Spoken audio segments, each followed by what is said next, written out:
मैं optical instrument में based question discuss करने जा रहा हूँ एनसीईआरटी।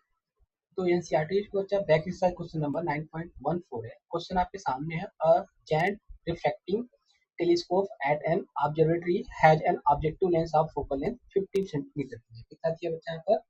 15 मीटर दिया हुआ है कि if an eyepiece of focal length 1 centimetre का है ना। ये मीटर में है, ये सेंटीमीटर में। तो यहाँ पूछेगा what is angular magnification of the telescope. तो मैंने आपको बताया था बच्चा, जो मैग्नीफाइंग पावर होता है वो एंगल्स का रेशियो होता है, इसलिए उसको हम एंगुलर मैग्निफिकेशन भी बोलते हैं या मैग्नीफायर भी बोलते हैं। सिंपली अगर इसमें लिखा हो मैग्निफिकेशन तो आपको वही निकालना है जो आप लोग सिखाया हुआ था फॉर्मूले के हिसाब से, ठीक है। तो यहाँ पे क्या क्या दिया है, पहले ए पॉइंट के लिए मैं लिख लेता हूँ यहाँ पर। फॉर द पॉइंट ए कि बच्चा focal length of the objective lens is what 15 metre दिया है, 15 मीटर दिया हुआ है। और वही बच्चा हमको आईपीस का कितना दिया है, 1 सेंटीमीटर दिया है। तो अगर मैं इसको सेंटीमीटर में चेंज करूँ तो मुझे यहाँ पे क्या मिल जाएगा, 1500 सेंटीमीटर मिल जाएगा, क्योंकि 1 मीटर कितना होता है, 100 सेंटीमीटर होता है। तो 50 सेंटीमीटर कितना हो जाएगा, 1500 सेंटीमीटर हो जाएगा, ठीक है। सिंपल सा बात था। अब देखो कह रहा है what is the angular magnification of the telescope.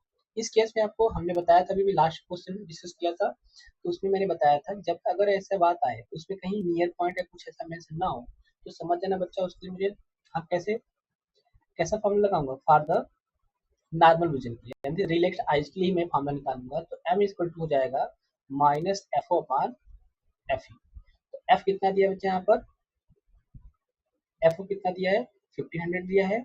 F E कितना दिया है, 1 दिया है। जिसको मैं साथ करूंगा तो मुझे मिल जाएगा 1500 एम।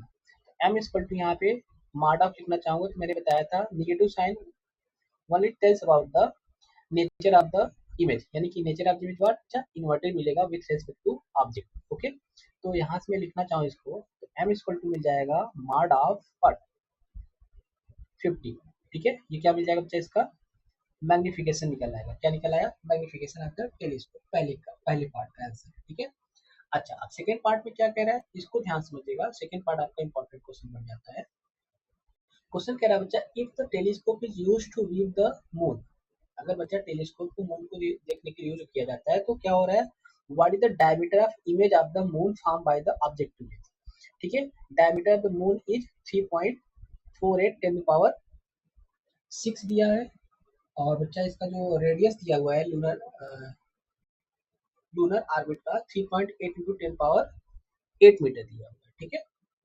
तो पहली चीज तो कॉन्सेप्ट समझ लेते हैं, यहाँ पर आपको समझा दे रहा हूँ कि अगर बच्चा ये क्या है ऑब्जेक्टिव लेंस, ये क्या है ऑब्जेक्टिव लेंस, ठीक है। ऑब्जेक्टिव लेंस के सामने क्या रखा जाता है, ऑब्जेक्ट रखा जाता है, ठीक है। मान लो बच्चा ये मून है, ये क्या है, मून है, ठीक है। अच्छा पहले तो आपको पता होना चाहिए कि ये अर्थ है, ये अर्थ है। अर्थ के चारों तरफ बच्चा मून है, चारों तरफ कौन है रिवाल्व करेगा, मून। इसको मैं मून बना दे रहा हूँ, ठीक। अगर ये चारों तरफ रिवाल्व कर रहा होगा ऐसे, है ना, कुछ इस तरीके से रिवाल्व कर रहा है, तो ये बच्चा जो लूनर ऑर्बिट होता है वो क्या होता है, distance between the earth and moon के बीच का जो डिस्टेंस होगा वही आपको क्या होगा, लूनर ऑर्बिट होगा। यानी कि बच्चा लूनर ऑर्बिट बोले तो कि जिस रेडियस आपका जो सर्कुलर पाथ बना रहा होगा ये मून अराउंड द अर्थ, उसका जो रेडियस दिया है बच्चा, कितना दिया है यहाँ पे क्वेश्चन में दिया है radius of the lunar orbit 3.8 into 10 power 8 metre. कितना दिया है, 3.8। ये दिया बच्चा कितना, 3.8 इंटू 10 पावर 8 मीटर दिया हुआ है, ये दिया हुआ है ना। अब देखो अगर आपको ऑब्जर्वर यानी कि जो टेलीस्कोप रखा होगा, कहाँ रखा होगा, अर्थ के सरफेस पे रखा होगा, है ना। और इतना ज्यादा बड़ा तो होगा नहीं कि अर्थ से साइज से बड़ा हो टेलीस्कोप। तो कंपेरेटिवली अगर मैं बोलूँ क्या मैं उसको जहाँ पे टेलीस्कोप रखा है वो प्रॉपर अर्थ को ही मेजरमेंट कर सकते हैं, यानी कि अर्थ ही मान सकते हैं क्योंकि अर्थ की साइज बड़ी है। तो अर्थ और बच्चा मून के बीच का जो डिस्टेंस है वो क्या दिया हुआ है, लूनर ऑर्बिट का रेडियस दिया हुआ है 3.8 इंटू 10 पावर 8 सेंटीमीटर, ठीक नहीं मीटर दिया हुआ है, ठीक है। यहाँ पर मीटर लिखा हुआ है। अब और क्या दिया हुआ है, और कह रहा है बच्चा तो इसका जो मून का डायमीटर है, यानी कि मून का जो डायमीटर है वो कितना दिया है, डी, इसको कैपिटल डी बोल दे रहा हूँ यहाँ पर, ये डी डिस्टेंस विजुअल नंबर समझ लो, ये डायमीटर वाला डी है, ठीक है। डी की वैल्यू जो दी गई है यहाँ पर, ये आपको दिया गया है लगभग 3.48 इंटू 10 पावर 6 मीटर में दिया है। कितना दिया है, 3.4 इंटू 10 पावर 6 मीटर में दिया है। अब जो यहाँ पे इमेज बन रही होगी ऐसे, देखो मैं बना रहा हूँ, कुछ ऐसे जा रहा होगा इमेज इस तरीके से, यहाँ कैसे, और यहाँ का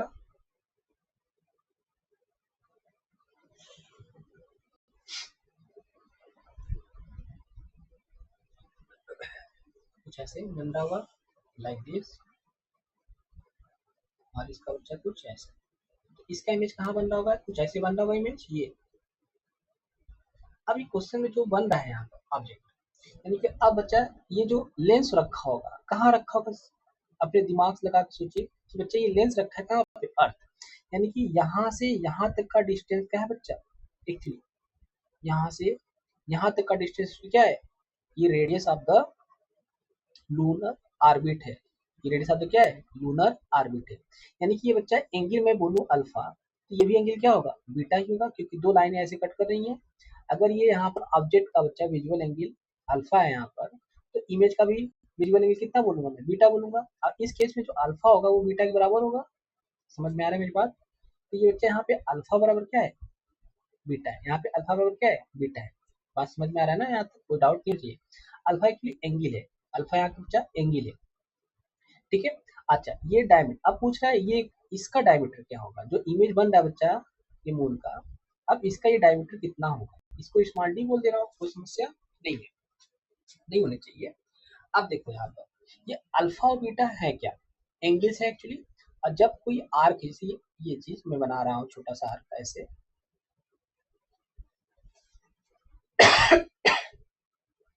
ऐसे बना रहा हूँ, एंगल बराबर क्या होता है आपको पता है बच्चे, क्या, आर्क अपान रेडियस, यही तो होता है, आर्क अपान रेडियस होता है यहाँ पर। तो ये क्या है, ये तो डायमीटर है यहाँ पर एक्चुअली, ठीक है, डायमीटर है ना, यही तो है डायमीटर। ये डायमीटर बच्चा, आर्क अपान क्या होता है, रेडियस होता है। और ये देखो कि अगर मैं इसको आर्क बोलूँ, जो डायमीटर बच्चा इस वाले के लिए है, इसके लिए, इसके लिए अगर अल्फा बहुत स्मॉल है, क्योंकि ये डिस्टेंस क्या है बच्चा, मून का बहुत ज्यादा है, तो अल्फा और बीटा दोनों क्या होंगे यहाँ पर, स्मॉल में। फॉर स्मॉल एंगल के लिए ये जो डिस्टेंस है, यानी कि मैं बोल रहा हूँ लूनर ऑर्बिट, जो यहाँ से यहाँ तक डिस्टेंस देखो यहाँ पर, ये जो डिस्टेंस बन रहा है एक्चुअली ये डिस्टेंस बन रहा है ना। यानी कि लेंस कहाँ रखा हो जाए, एक्चुअली लेंथ और कुछ नहीं है, अर्थ ही है, क्योंकि अर्थ पे तो लेंस रखा जाएगा ना। और इतना बड़ा तो है नहीं कि अर्थ से बहुत बड़ा साइज का है लेंस, है ना, तो उसको मैं अर्थ ही बोल रहा हूँ, ठीक है। इस केस में यहाँ पे अल्फा बन रहा है, इस केस में यहाँ क्या बन रहा है, बीटा बन रहा है। अब देखो ये तो डी हो गया, मतलब ये आर्क हो गया, ये वाला पार्ट, है ना, ये तो आर्क हो गया। अब रेडियस क्या होता है बच्चा, मैंने बताया था आपको भी, ये रेडियस क्या होता है बच्चा, ये क्या हो जाएगा, रेडियस। रेडियस से आप एक्चुअली क्या है यहाँ पर, रेडियस हमारा क्या है बच्चा, कैपिटल आर बराबर है 3.8 इंटू 10 पावर 8 मीटर। अच्छा, अब ये डिस्टेंस कितनी हो जाएगी, ये डिस्टेंस देखो, ये डिस्टेंस कितनी होगी यहाँ से। तो अब यहाँ पे पूछ रहा है, क्वेश्चन में क्या पूछ रहा था, क्वेश्चन यहाँ पे आपका, अच्छा जब बच्चा ये इन्फिनिटी पे रखा जाएगा ऑब्जेक्ट, कहाँ पे, ये मून कहाँ पे, इन्फिनिटी पे, कहाँ पे, एट इन्फिनिटी, इसका इमेज कहाँ बनेगा, इसका इमेज बच्चा ऑब्जेक्टिव लेंस से कहाँ बनेगा, फोकस बनना चाहिए, क्लियर। तो ये जो डिस्टेंस यहाँ से आते मैं बता रहा हूँ आपको बच्चा, फॉर स्मॉल एंगल के लिए, इसके लिए स्मॉल एंगल के लिए ये जो बीटा बन रहा है यहाँ पर, तो ये बीटा बन रहा है, तो बच्चा ये भी एफ होगा, ये भी क्या होगा, एफ भी होगा। तो इसके लिए आर्क क्या बन जाएगा बच्चा, स्मॉल डी बन जाएगा, और रेडियस क्या बन जाएगा, एफ नॉट बन जाएगा। तो इस रिलेशन से मैं लिखना चाहूंगा यहाँ पर कि जो अल्फा होगा बीटा के बराबर होगा, क्यों बच्चा, क्योंकि दो हमने बताया था वर्टिकल अपोजिट एंगल से, ये क्या है, यहाँ पे लिख दे रहा हूँ, since these are vertical opposite angle से है, ठीक है। तो अल्फा बराबर क्या हो जाएगा बच्चा, आर्क पर रेडियस, इसके लिए आर्क क्या बन जाएगा, इसको मैं ट्रायंगल बना दूं क्या आपके लिए, A B C C P Q. तो बच्चा क्या यहाँ पे बन जाएगा, अल्फा के लिए लिखूंगा तो क्या बन जाएगा, अल्फा के लिए लिखूंगा यहाँ पर मुझे मिलेगा, आर्क बच्चा क्या है, ए बी है, अपार रेडियस कितना है यहाँ पर, पी सी है या फिर ए सी, जो भी लिखना है आपको लिखो, ठीक है। यहाँ पे रेडियस हो जाएगा आर, लिख दे रहा हूँ, ठीक है, यहाँ पर सिंपल ये आर। अब बीटा हो जाएगा कितना बच्चा, यहाँ पे देखो आर्क यहाँ पे क्या है, पी क्यू है, आर्क रेडियस क्या बच्चा यहाँ पर एफ नॉट है। तो आप दोनों को इक्वट कर दो, इक्वट दिस टू, तो ए बी बराबर हो जाएगा बच्चे क्या था, अच्छा ए बी क्या है यहाँ पर, ए बी एक्चुअली क्या है बच्चा, रेडियस डायमीटर है, कैपिटल डी है ना, देखो यहाँ डायग्राम में ये क्या है, कैपिटल डी तो है जो दिया हुआ है क्वेश्चन में, capital D upon capital R equal to क्या बच्चा, स्मॉल डी अपान एफ। तो देखो क्या दिया हुआ है क्वेश्चन में, क्वेश्चन में दिया हुआ है focal length of the objective length दिया है 1500 सेंटीमीटर। अब पुट कर दो वैल्यू यहाँ पर, डी कितना दिया है, 3 point, diameter of the moon कितना होता है 3.48 इंटू 10 पावर 6 हो गया, radius of the lunar orbit कितना दिया है 3.8 इंटू 10 पावर 8 मीटर दिया हुआ है। स्मॉल डी निकालने के लिए पूछ रहा है। अब focal length of the objective length दिया है 1500, ये हो जाएगा आपका 1500 मीटर, सेंटीमीटर तो इसको मीटर में लिख देते हैं, ठीक है, मीटर में 15 हो जाएगा। तो डी इक्वल टू हो जाएगा बच्चे यहाँ पर 3.48 इंटू 15 अपान 3.8। अच्छा यहाँ पे देखो ये ऊपर जाएगा तो हो जाएगा 10 पावर माइनस, ठीक है। जब मैं इसको सॉल्व करूंगा, जब इसको मैं सॉल्व करूंगा पूरा अच्छे से सॉल्व करने के बाद मुझे मिलेगा ये लगभग, ये वैल्यू मिलेगा बच्चा, ये मिलेगा लगभग ये वैल्यू पूरा सारा 0.13, 13.7 आएगा यहाँ पर, लगभग कितना आएगा 13.7 आएगा, ठीक है। इसको मैं सॉल्व करूंगा तो ये आएगा यहाँ पर 13.7 मीटर आएगा, कितना आएगा, ये हो जाएगा आपका इंटू 10 पावर-, जब इसको सॉल्व करूंगा तो डी इक्वल हो जाएगा, जब इसको मैं इधर आऊंगा तो देखो डेसिमल शिफ्ट हो जाएगा तो ये वैल्यू आपको ये मिल जाएगी, ठीक है। क्या बच्चा आपका मीटर, ये क्या है मीटर, ठीक है। अगर यहाँ से लिखना चाहो सेंटीमीटर में तो यहाँ से सेंटीमीटर लिख दो वैल्यू, जो आपको आंसर आंसर शीट मैच कराना है तो देख लो, मीटर में दिया है तो मीटर में आपका ये आंसर हो जाएगा, सेंटीमीटर दिया है तो ये हो जाएगा, ठीक है। This is the detail solution of the question number 9.14। तो इसमें फोकल लेंथ कैसे निकालूंगा और उसका जो बच्चा रेडियस ऑफ द मून कैसे निकालूंगा, ये सब पूरा आपको यहाँ से हमने डिस्कस किया हुआ है। आई होप आपको समझ में आया होगा। एक एक चीज आपको समझ में, लेंस कुछ और नहीं है, लेंस हमारा क्या है, अर्थ ही मान के रखना वहाँ पर, ठीक है, क्योंकि अर्थ पे क्या रखा जाएगा, मून वो जो है बच्चा आपका टेलीस्कोप, अर्थ पे ही रख के उसको ऑब्जर्व किया जाएगा मून को, ठीक है। इसलिए इसको मैं एज अ अर्थ मान के चल रहा हूँ यहाँ पे, जो भी मैं यहाँ पे रेडियस न्यूमेरिक वैल्यू रखा हूँ डायग्राम में, तो मैंने ये भी समझाया आपको, ये भी समझाया, ठीक है। आई होप आपको समझ में आएगा। नेक्स्ट वीडियो में नेक्स्ट क्वेश्चन मिलते हैं। Thank you.